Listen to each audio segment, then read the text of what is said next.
Ta ndjekin protesta. Naftëtarët kanë 14 ditë që rinë në grevurie dhe ka vetëm heshe nga ky institucion që është përgjegjës për ndërmjetësuar midis kompanisë dhe naftëtarëve.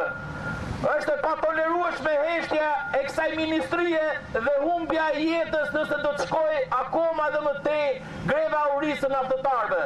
Është dinjiteti i qytetarëve shqiptar përballë një kompanie të huaj që vjen shfrytëzon çdo gjë në vendin ton, i merr dhe dinjitetin punëtorëve, i merr dhe dinjitetin naftëtarëve të cilët janë atje për të ushqyer familjen e tyre, janë atje për të punuar që ajo kompani të korr të ardhura të mëdha saqë e kemi parë dhe në hetimet e Spakut që është abuzues me fondet dhe me të ardhurat e këtij shteti shqiptar.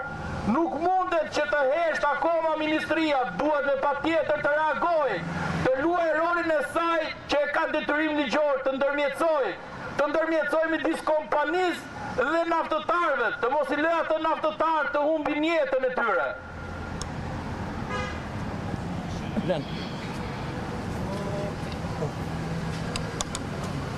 Po këtu bëhet fjalë për 4 pika, për 4 pika, të cilat çdo kush që edhe një kalimtar që nuk ka lidhje me naftëtarët ja rok interesi, se bëhet fjalë për pagën e naftëtarëve midis drejtuesve të tyre, e cila ka një diferencë temase kolosale. Pra, nëse këta marrin 5 lekë, drejtuesit e tyre marrin 12-14 lekë, pra i bie 3-4-5 fish. Kërkesë tjetër është një rol ligjor që ka ministria. Ministria po ka zënë një pozicion këtu sikur këta janë njerëz kështu që po kalojnë kohën. Me pakta është me rol ndërmjetësimi dhe jep zgjidhje. Roli ndërmjetësimit e ke 2-3 specialistë ndërkohë dhe jep zgjidhje. Tjetra është pagën e po e prekëm. Tjetër kemi një moment.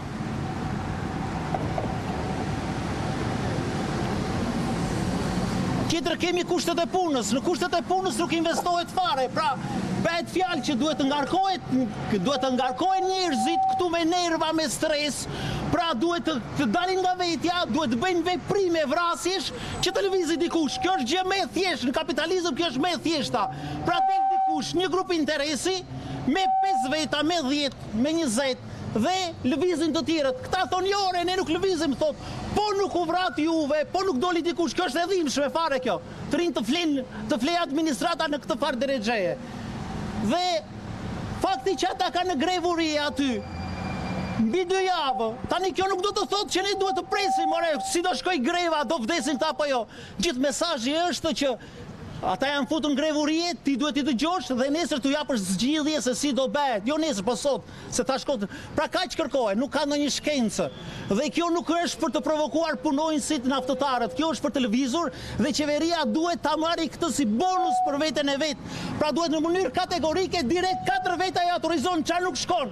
Ata kanë vjedhur lekët e dunjas atje, e mori vesh gjithë Shqipëria, gjithë bota e mori vesh bankes edhe kur vjen puna. Pra kur i bie të reagojmë neve?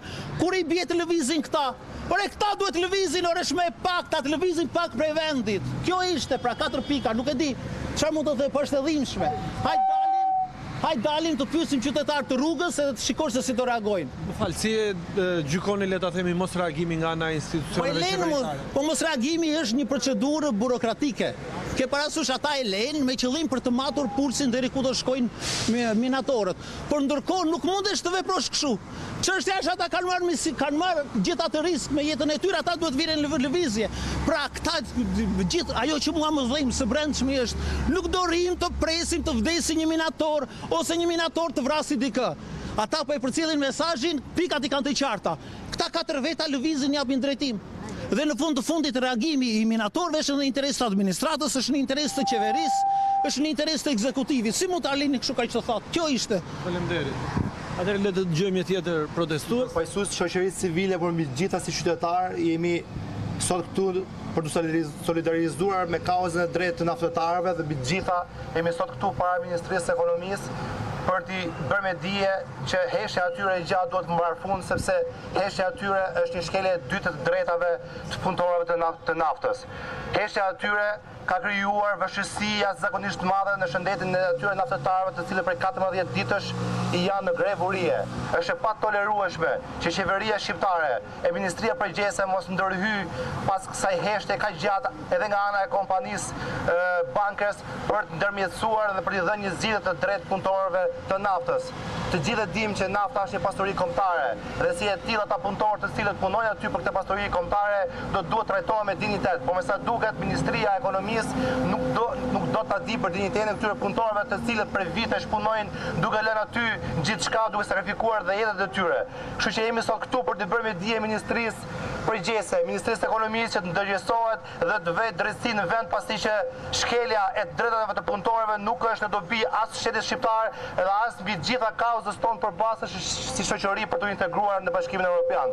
Nuk e kuptoj se si mund të heshtet me një numër kaq të madh punëtorësh të cilët me atë punë bajnë familjet e tyre, ushqejnë familjet e tyre, e mbi gjitha prej vitesh kanë kontribuar në këtë pasuri kombëtare për t'i dhënë energji këtij vendi, këtij shteti, kësaj qeverie. Kështu që është momenti i duhur që ministria duhet të reagojë, mos hesht më, sepse sot jemi kaq pak këtu, po nesër do jemi akoma tepër për të mbështetur këtë kaos drejt naftëtarëve, se mbi gjitha ata janë jetë njerëz, mbas tyre janë familjet e tyre, janë fëmijët e tyre të cilët janë përgjegjësi e këtij shteti për të trajtuar, për të ndihmuar edhe mbi gjitha për t'i dhënë atyre atë çka meritojnë në të vërtetë.